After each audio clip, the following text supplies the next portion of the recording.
Respected Indian listeners, पिछले दिनों जो बड़े पैमाने पर भर्तियां आयोगों द्वारा परीक्षाएं जो आयोजित की गई थी अलग अलग राज्यों में, उनको रद्द किया जा रहा है तकनीकी प्रमाण मिलने के बाद में।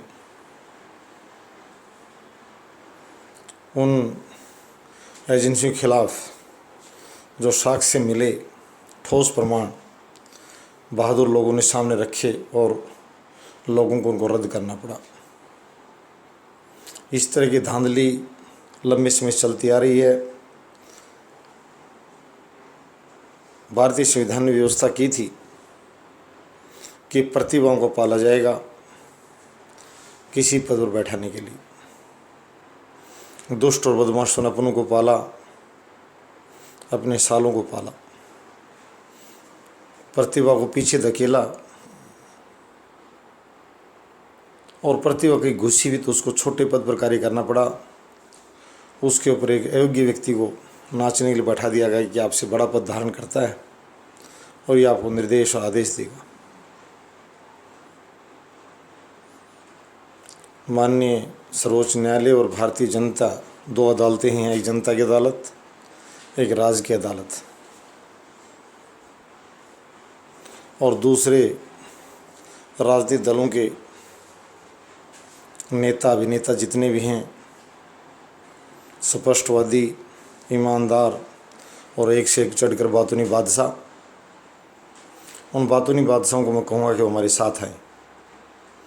और दोनों माननीय अदालतें, जनता की अदालत को माननीय नहीं कहूँगा मैं, भारतीय समाज की अदालत को जो सिद्धांतों में विश्वास करती है, और जो राज्य की अदालत है वो भारतीय संविधान में विश्वास करती है।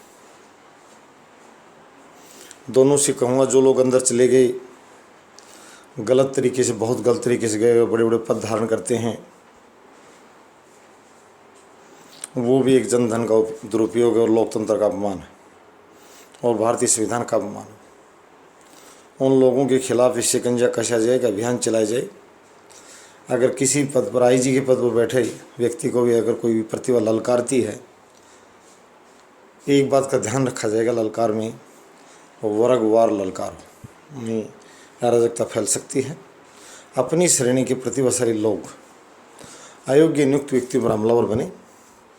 हमलावर मेरा मतलब ज्ञान की पाठशाला की तरफ है। आप अपने प्रतिभा का प्रदर्शन करेंगे, मैं इससे ज़्यादा योग्य हूँ, मैं यहाँ सब इंस्टीट्यूट पर कार्यरत तो सीनियर IPS और मेरी श्रेणी का निश्चित रूप से एक अभियान चलाया जाए, एक साइकिल चलाई जाए। मैं सभी इन मुख्यमंत्री और माननीय प्रधानमंत्री महोदय से भी कर रहा हूँ कि इस चीज़ के लिए हिचके नहीं। हम हमेशा न्याय की बात लेकर आते हैं हमारी रिसर्च में। अगर एक सब इंस्पेक्टर साबित कर सके, खुली चुनौती देते हुए, 1 करोड़ का मुचलका भरते हुए कि मैं इस IG से ज़्यादा योग्य हूँ और मेरी प्रतिभा का अपमान और दफन किया गया है, दमन किया गया है, यही दलित है। दलित शब्दावली यहीं से निकली थी। प्रतिभाओं को और मेहनतकश लोगों को दबाना 47 से पहले एक दलित शब्दावली थी दुष्टों द्वारा। वो दुष्टता आज न दिखाई जाए। मैंने बहुत साधारण सी भाषाओं के एक अध्यापक DO से ज़्यादा योग्य है, जिला शिक्षा अधिकारी से, निश्चित रूप से पद को बदल दिया जाए। अयोग्य व्यक्ति के जिम्मे अरबों रुपये का बजट का खर्चा और उस खर्च का उपयोग और उसकी उपयोगिता नहीं छोड़ी जाए। ये बार बार मामले सामने आ रहे हैं, क्या प्रतिभा का दफन किया गया, दमन किया गया है। और इसलिए मैंने दोनों अदालतों से भी कहा है कि आप हमारे साथ हैं। निश्चित रूप से धांधली आज नहीं, पहले से चली आ रही है और बड़े पैमाने पर चली है। लोग लूट खसोट से धन्ना सेठ बन बैठे, जिनका कोई प्रमाणिक अपराध का प्रमाण भी नहीं छोड़ा, साफ कर दिया। तो मैं ज़्यादा नहीं कहकर इतना कहूँगा सुबह प्रातःकालीन सभा में कि फिल्ट्रेशन का डर खत्म हो जाएगा। इससे उसे ये डर रहेगा कि अयोग्य जाएगा कहाँ, वहाँ जाकर पकड़ लेंगे।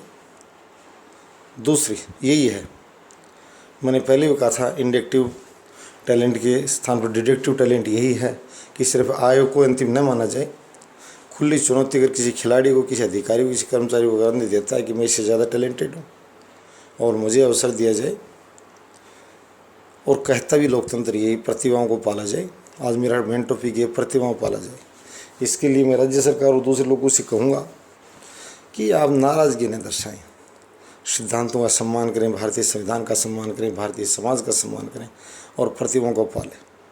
विकसित देशों के लिए दौड़ते ज़रूर लोग, वहाँ हम चिकित्सा ले जा रहे हैं, शिक्षा ले जा रहे हैं, वहाँ योग के लिए जा रहे हैं, भोग के लिए जा रहे हैं, ये करते रहेंगे ऐसी बातें, परंतु वहाँ से अच्छी बात सीख कर नहीं आती। उन्होंने टैलेंट को पाला भी है। डॉक्टर गोविंद खुराना जी ने कहा था कि उन लोगों ने प्रतिभा को पाला है, तो आप भी पालिए और हमारे साथ है कि चोरों के सरदार मत बनिए। धन्यवाद।